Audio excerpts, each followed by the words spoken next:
एकदा श्री गणेश आपल्या मूषक वाहनावर आरूढ होऊन अत्यंत घाईघाईने जात होते. अचानक एका ठिकाणी त्यांचे संतुलन ढळले आणि ते मूषकावरून खाली घसरले.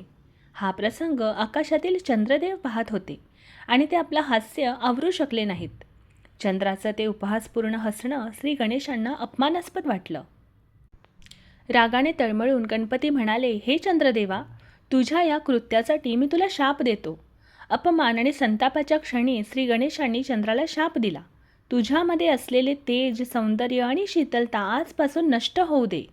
गणपतींच्या या भीषण शापामुळे चंद्राने आपले सौंदर्य गमावले, त्याचे तेज हरपले आणि तो पूर्णतः अदृश्य झाला. चंद्र भयभीत झाला. त्याने मोठ्या भक्तिभावाने तप सुरू केला आणि अखेर श्री गणेश प्रसन्न झाले.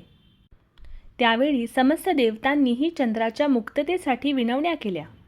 गणेशाने दयावश होऊन शाप थोडा शिथिल केला. ते म्हणाले, तू वर्षभर सर्वांना दर्शन देऊ शकतोस, पण भाद्रपद शुक्ल चतुर्थी म्हणजेच गणेश चतुर्थीच्या दिवशी तुझे दर्शन निषिद्ध राहील. जो कोणी त्या दिवशी तुला पाहिल त्याच्यावर चोरीचा खोटा आळ येईल. ही कथा आपल्याला एक मौल्यवान बोध देते. अहंकार, उपहास आणि अविचाराचे परिणाम किती गंभीर असू शकतात हे चंद्राच्या शापातून दिसून येते. त्याचप्रमाणे गणेशासारख्या देवतेच्या कोपाला पात्र होणे म्हणजे केवळ तेजहरण नव्हे, तर आत्मपरीक्षणाची वेळ देखील असते. धन्यवाद.